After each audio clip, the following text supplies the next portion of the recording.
আসসালামু আলাইকুম রাহমাতুল্লাহ। হ্যালো ভিউয়ার্স, সপ্তম শ্রেণীর শিক্ষার্থী বন্ধুরা, আশা করি ভালো আছো।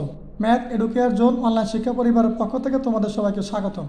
তোমাদের অর্ধবার্ষিক পরীক্ষার সামনে রেখে বিজ্ঞান বইয়ের পূর্ণাঙ্গ 100 মার্কের একটি নমুনা মডেল প্রশ্ন এখন আমি তোমাদের সামনে উপস্থাপন করব।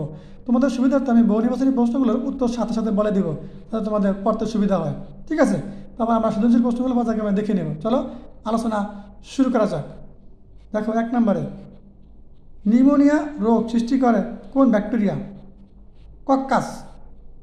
2 নম্বর প্রশ্ন, ছত্রাক কী ধরনের অণুজীব? প্রকৃতকোষী। 3 নম্বর প্রশ্ন, কোন উদ্ভিদের টুংরো রোগ হয়? ধান। 4 নম্বর প্রশ্ন, জীবদের গঠন ও কার্যগত এর নাম কি? কোষ। 5 নম্বর প্রশ্ন, পেশি টিস্যু কয় প্রকার? 2 প্রকার। নিচের চিত্রটি দেখে এবং 6-7 নম্বর প্রশ্নের উত্তর দাও। 6 নম্বর প্রশ্ন কী বলছে দেখো, চিত্রটি কোন টিস্যু? চিত্রটি ভাজক টিস্যু। 7 নম্বর প্রশ্ন, চিত্রটি ক্ষেত্রে প্রযোজ্য হলো। এখানে রোমান সংখ্যা 3টা দেওয়া আছে, 1, 2, 3। নিচে কোনটি সঠিক? রোমান সংখ্যা 1 ও 2 সঠিক। টিস্যুটি বিভাজনে সক্ষম, আন্তঃকোষীয় ফাঁক নেই। এখান থেকে দেখো 16 নম্বর প্রশ্ন, জোয়ার বাটাকে প্রভাবিত করে কোনটি? চাঁদ। 17 নম্বর প্রশ্ন, শব্দের উৎপত্তি হয় কি থেকে? কম্পন। 18 নম্বর প্রশ্ন, বায়োগ্যাসের উপাদান নয় কোনটি? পুরনো কাগজ। 19 নম্বর প্রশ্ন, কোন শক্তি উৎস আধুনিক সভ্যতার ধারক? জীবাশ্ম জ্বালানি। মানে কোন শক্তির উৎস আধুনিক সভ্যতার ধারক? জীবাশ্ম জ্বালানি। 20 নম্বর প্রশ্ন, নবায়নযোগ্য শক্তির উৎস কি? এখানে রোমান সংখ্যা 3টা দেওয়া আছে, নিচে কোনটি সঠিক? 1, 2, 3, 3টাই সঠিক। বায়োগ্যাস মানে নবায়নযোগ্য জ্বালানি কোনটি? বায়োগ্যাস, সৌরশক্তি, পানির জোয়ার ভাটা, 3টাই সঠিক। 21 নম্বর প্রশ্ন, শুকতারা বা স্বর্ণতারা আসলে কি? শুক্র গ্রহ। 22 নম্বর প্রশ্ন, ভোরবেলায় কোনটি দেখা যায়? শুক্র। 23 নম্বর প্রশ্ন, সৌরজগতের সবচেয়ে ছোট জ্যোতিষ্ক কোনটি? উল্কাপিণ্ড। 8 নম্বর প্রশ্ন, শর্কপত্র রসালো হয় কোনটি? পেঁয়াজ। 9 নম্বর প্রশ্ন, শোষক মূল কোনটি? স্বর্ণলতা। 10 নম্বর প্রশ্ন, স্টেম টেন্ড্রিল হলো রোমান সংখ্যা 3টা দেওয়া আছে, নিচে কোনটি সঠিক? রোমান সংখ্যা 1 আর 2 সঠিক। সুতার মতো সরু, লম্বা ও পেঁচানো। নিচের চিত্রটি দেখো এবং 11-12 প্রশ্নের উত্তর দাও। 11, চিত্রটি কী ধরনের মূল? শ্বাসমূল। 12 নম্বর প্রশ্ন, চিত্রটির মূলটি রোমান সংখ্যা 3টা আছে, কোনটি সঠিক? রোমান সংখ্যা 1 আর 2 সঠিক। লবণাক্ত মাটিতে সৃষ্টি ছোট ছোট ছিদ্র থাকে। 24 নম্বর প্রশ্ন দেখো এখান থেকে, হ্যালির ধূমকেতু কত বছর পর পর দেখা যায়? 75 বছর। যদি এটা 76 বছর থাকার কথা, এখানে যেহেতু কাছাকাছি আছে 75 বছর, তাহলে 75 বছর, আর না 76 বছর হবে। ঠিক আছে, নিচের তথ্যের আলোকে 25 ও 26 নম্বর প্রশ্নের উত্তর দাও। 25 নম্বর প্রশ্ন, ওই তারিখে দিন রাত কেমন ছিল? ওই তারিখে দিন রাত সমান ছিল।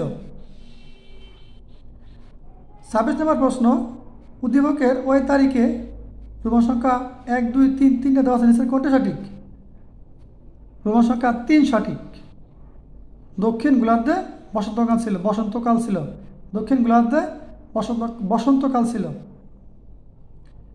26 নম্বর প্রশ্ন, উদ্দীপকের ওই তারিখে এখানে রোমান সংখ্যা 3টা দেওয়া আছে, নিচের কোনটি সঠিক? রোমান সংখ্যা 3 সঠিক। রোমান সংখ্যা 3-এ কী বলা আছে? দক্ষিণ গোলার্ধে বসন্তকাল ছিল তখন। 27 নম্বর প্রশ্ন, ওজোন স্তর ক্ষতিগ্রস্তের জন্য দায়ী কোনটি? সিএফসি।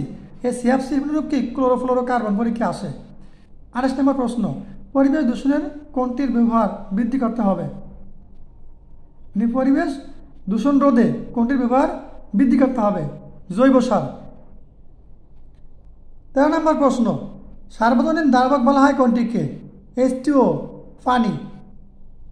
এই ঘ নম্বর সঠিক। 14 নম্বর প্রশ্ন, খাবার লবণের সংকেত কোনটি? Sodium chloride, NaCl। 15 নম্বর প্রশ্ন, অক্সিজেন পরমাণুর ইলেকট্রন সংখ্যা কত? 8টি। 29 নম্বর প্রশ্ন, মাটির উর্বরতা নষ্ট হওয়ার কারণ কি? মাটি দূষণ। 30 নম্বর প্রশ্ন, পুকুরের পানি দূষিত হয় কেন? এখানে রোমান সংখ্যা 3টা দেওয়া আছে, নিচের কোনটি সঠিক? রোমান সংখ্যা 1 সঠিক। বাঁশ, বেত, পাট ইত্যাদি ভিজিয়ে রাখলে পুকুরের পানি দূষিত হয়।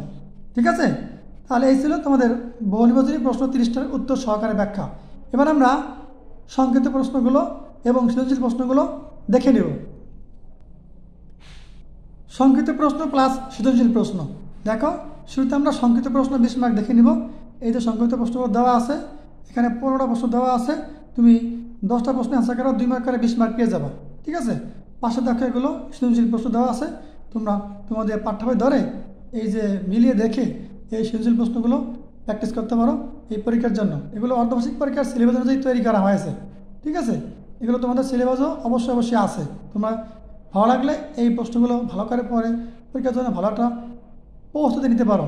তার সাথে তোমরা এই পরীক্ষার একটা পরীক্ষা দিতে পারো, যে পরীক্ষা দিয়ে দেখতে পারো যে আমার অর্ধবার্ষিক পরীক্ষার প্রিপারেশন কেমন, আমি কত মার্ক পেতে পারি। ঠিক আছে, এগুলো কিন্তু তোমরা পড়ছো, তোমাদের সিলেবাসে আছে, অর্ধবার্ষিক পরীক্ষার সিলেবাসে। তোমরা এই প্রশ্নগুলো ভালো করে দেখে এগুলো একটা পরীক্ষা দাও, আশা করি ভালো করতে পারবে। এই ছিল তোমাদের 100 মার্কের এটি নমুনা মডেল প্রশ্ন। আশা করি তোমাদের কাছে আজকের ক্লাসটা অনেক ভালো লেগেছে। এর সাথে তোমাদের সকল বিষয়ের ধারাবাহিক ক্লাস আমাদের এই ম্যাথ এডুকেশন ইউটিউব চ্যানেল এবং ফেসবুক পেজে পেয়ে যাবা।